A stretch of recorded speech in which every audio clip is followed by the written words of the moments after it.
আমার মা এই ৩ রোজার দিনই আমাকে ছেড়ে পালিয়ে গিয়েছিল তার পরকীয়া প্রেমিক জিনের কাছে। আমার বয়স সবে মাত্র ১০ বছর। আমার বাবা আর আমার মায়ের খুব সুখের একটা সংসার ছিল।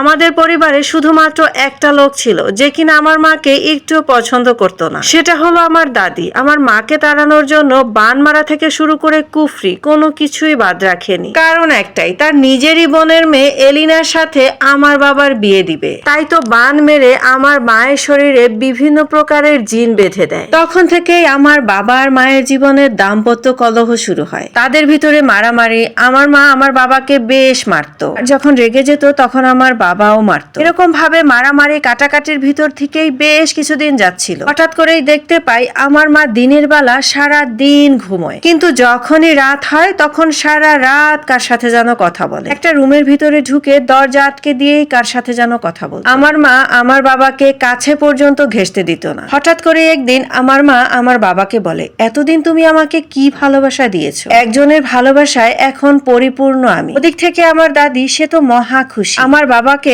রোজ বলে ও বেশি দিন এখানে থাকবে না, তারপর এলিনার সাথেই তোর বিয়ে দিব। আমার বাবার বুঝতে আর বাকি রইল না, তার জীবনের শত্রু হয়ে তার মাই দাঁড়ালো। একদিন আমার বাবা প্রচন্ড রেগে যায়। আমার মা যেই রুমে বসে দরজা লাগিয়ে সারা রাত কথা বলে, ঠিক মাঝরাতে সেই রুমের দরজা ভেঙে ঢুকে যা দেখলো, তাতে আমার বাবার পায়ের তলা থেকে মাটিটা পুরো সরে গেল। ওই দিন আমার বাবা বুঝলো অদৃশ্য কোনো ছায়া আমার মাকে রোজ রাতে ভালোবাসায় ভরিয়ে দেয়। যাই হোক, তারপর থেকে আমার বাবা হুজুর ওঝা কি না দেখিয়েছে আমার মাকে, কিন্তু কোনো লাভ হয়নি। আমার মায়ের পাগলামুটা যেন বেড়েই যাচ্ছে। আস্তে আস্তে আমার বাবা আমার মাকে বেঁধে রাখত, কিন্তু আমার বাবা আমার মায়ের পাশ দিয়ে সরতো না। আর আমার মা বলতো, তুমি এখান থেকে যাও, আমার ভালোবাসা চাই। আমার মা দিনের বেলা স্বাভাবিক থাকতো, একটু পাগলামি করতো, তবে রাতের থেকে কম। হঠাৎ করে একদিন আমার মা আমাকে বলে, আমি এখান থেকে চলে যাব, কিন্তু কিছুদিন পরে সে তোমাকেও নিয়ে যাব। ওই দিন আমার মায়ের আচরণটা খুব স্বাভাবিক ছিল। যেই দাদি আর আমার মায়ের মধ্যে সাপ আর বেজির সম্পর্ক ছিল,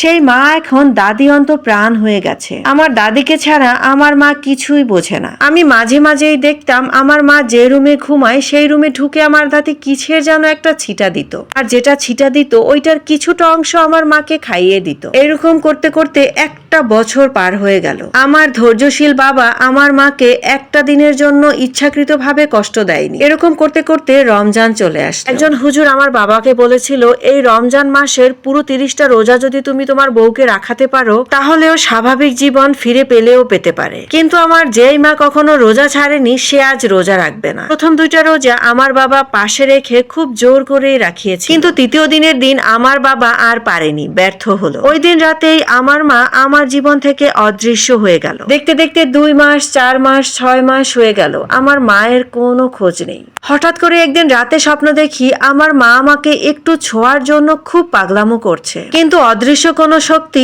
আমাকে ছুতেই দিচ্ছে না। তখন বুঝলাম আমার মা আমার জীবনে আসবে না।